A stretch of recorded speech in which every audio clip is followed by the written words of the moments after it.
Hi friends, அனைவருக்கும் வணக்கம். இன்னைக்கு நீங்க ஒரு பொள்ளாச்சி விலாக்ல தான் நீங்க என்ன பார்த்துட்டு இருக்கீங்க. நான் இப்போ வந்து வேலை முடிச்சு வீட்டுக்கு வந்துட்டு இருக்கேன். இப்போ டைம் வந்து பார்த்தீங்கன்னா ஒரு 5:30 இருக்கும். நானும் என் மகனும் தான் வீட்டுக்கு திரும்ப வந்துட்டு இருக்கோம்.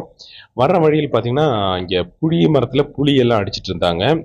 இவங்க வந்து பார்த்தீங்கன்னா ரோட் சைடில் புளியை வந்து டென்ட்ல எடுத்து இவங்க ஒர்க் பண்றவங்க. சரி அப்படின்னு இந்த புளி என்ன விலை அப்படின்னு கேட்டு தான் இவங்ககிட்ட நின்றுட்டு இருக்கேன். ஏன்னா இது வந்து ஒரு நேச்சுரலான புளி இல்லையா? இப்போ நம்ம வந்து கடையில் வாங்கினா ரொம்ப ரேட்டாக இருக்கும். இது வீட்டுக்கு கொண்டு போனால் நம்ம வீட்டிலேயே எல்லாம் க்ளீன் பண்ணி இந்த சுத்தமான ஒரு புளி கிடைக்கும். எந்த ஒரு கலப்படமுமே இல்லாது. அதிகமாக நீங்கள் சொல்லப்போனால் புளியில் வந்து நம்ம நேரடியாக வாங்கிட்டா எந்த கலப்படமுமே பண்ண மாட்டாங்க. எந்த கெமிக்கலுமே இருக்கும். அதனால இன்னைக்கு புளி வாங்கலாம் அப்படின்னு சொல்லி தான் வந்திருக்கேன். இங்கே வந்து பார்த்தீங்கன்னா 10 கிலோ வந்து 350 ரூபாய்க்கு நான் வாங்கியிருக்கேன். இப்போ நீங்கள் பார்த்துட்டு இருக்கிறது நம்ம டேம். சூப்பரான டேம். அதாவது கம்பாலத்தர டேம் அப்படின்னு சொல்லுவாங்க. அந்த டேம்ல நான் குளிக்கிறதுக்கு வந்திருந்தேன். குளிக்கிறதுக்கு வந்து ரொம்ப வருஷமாச்சு. இதுல நீந்தி, ஏன்னா ஆழம் ரொம்ப இருக்கிறதுனால எனக்கு நீந்தறதுக்கு கொஞ்சம் பயமா இருந்துச்சு. சரி, நம்ம இன்னைக்கு வந்து தண்ணிக்கு மேல மிதக்கிற பத்மாசனம் போடலாம் அப்படின்னு சொல்லி தான் வந்து இன்னைக்கு தண்ணிக்குள்ள இறங்கியிருக்கேன். ஆனா நான் சாதாரணமா வந்து தண்ணிக்கு மேல வந்து படுப்பேன்.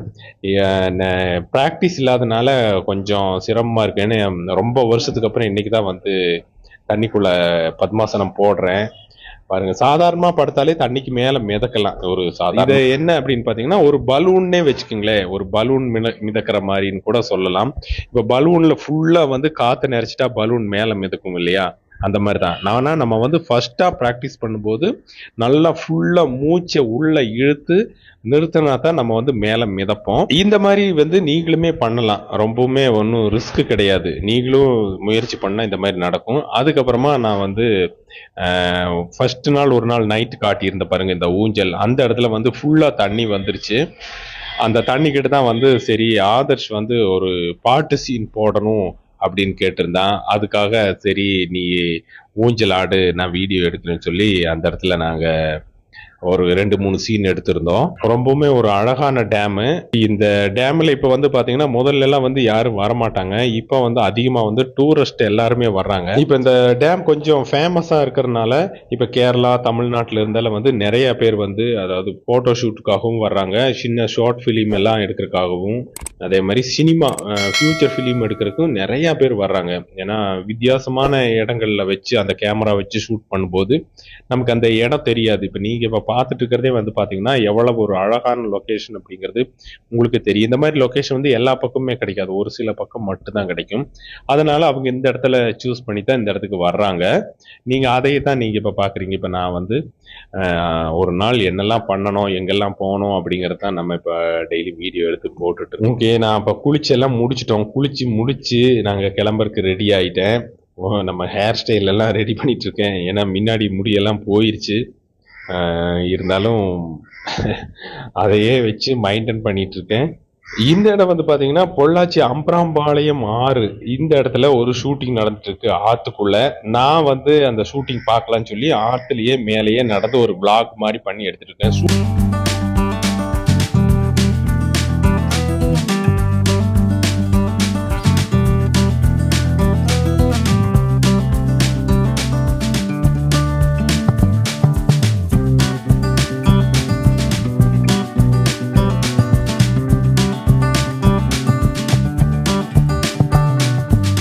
நம்ம அம்பராம்பாளையம் ஆறு எவ்வளவு அழகா இருக்கு பாருங்க. தண்ணி எப்படி சூப்பரா போயிட்டு இருக்கு.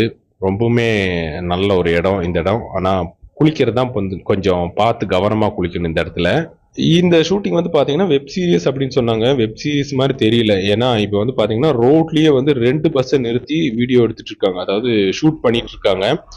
ஒரு மினி பஸ், அப்புறம் வந்து ஒரு பெரிய ரூட் பஸ் ஒன்று பிடிச்சி அதையெல்லாம் தான் ரோட்ல நிறுத்தி எடுத்துட்டு இருக்காங்க. வெப் சீரிஸ்க்கு இவ்வளவு செலவு பண்றாங்களா அப்படிங்கிறது தான் எனக்கு ரொம்ப ஆச்சரியமா இருந்துச்சு. அது இல்லாம கேரவனும் 2, 3 கேரவன் இருந்துச்சு. பெரிய ஃபியூச்சர் ஃபிலிமுக்கு என்ன செலவு பண்றாங்களோ அதே அளவுக்கு செலவு இருக்கும் போல் இருந்துச்சு. அப்போ அதைத்தான் நீங்க இப்ப பார்த்துட்டு இருக்கீங்க. நல்ல கூட்டமா இருந்துச்சு. நிறைய ஆளுங்க வந்து இந்த ஷூட்டிங்காக வெளியில இருந்து ஆட்களை எல்லாம், அதாவது கிரவுடு சொல்லுவாங்க இல்லையா, கிரவுட் ஆர்டிஸ்ட் அவங்களையெல்லாம் நிறைய கூட்டிட்டு வந்திருந்தாங்க. அதையெல்லாம் தான் நீங்க இப்ப பார்த்துட்டு இருக்கீங்க. இது வந்து அம்ராம்பாளையம் பள்ளிவாசல் இருக்குங்க. அந்த பள்ளிவாசலுக்கு ஆப்போசிட் தான் இந்த ஷூட்டிங் நடந்துட்டு இருந்துச்சு. இது வந்து பார்த்தீங்கன்னா, ஒரு beauty parlour, white man hair studio அப்படின்னு சொல்லி அம்ராம்பாளையத்தில அங்க தான் வந்திருக்கோம். ஆதர்ஷுக்கு வந்து ஹேர் ஸ்டைல் கொஞ்சம் சேஞ்ச் பண்ணணும் அப்படிங்கிறதுக்காக அங்க வந்திருக்கேன். இங்க வந்து நெறைய பேர் இப்ப இங்க எல்லாருமே வந்து ஹிந்திக்காரங்க தான் அதிகமா இருப்பாங்க. அங்க தான் நான் வந்திருக்கேன். சரி ஒரு சின்ன ஒரு ஷூட் பண்ணிடலாம் அப்படின்னு சொல்லி இங்க வந்திருக்கேன். இப்போ கட்டிங் எல்லாம் முடிஞ்சிருச்சு. நாங்க எப்பவுமே இங்க தான் கட் பண்ணுவேன். நான் அதிகமா. ஏன்னா ஒர்க் முடிச்சு இங்க வந்து கட் பண்ணிட்டு போறக்கு கரெக்ட்டா இருக்கும். அதே மாரி இவங்க நம்ம எப்படி சொல்றோமோ, அதே மாரி நல்லா ஸ்டைலா கட் பண்ணி விடுவாங்க. இங்க வந்து ஃபேஸ் மசாஜ் அப்படி நெறைய இருக்குங்க இந்த இடத்துல. ஓகே ஃபிரெண்ட்ஸ், அப்ப வீடியோலாம் பார்த்திருப்பீங்க. மீண்டும் ஒரு நல்ல பதிவுல உங்கள சந்திக்கிறேன். நன்றி, வணக்கம்.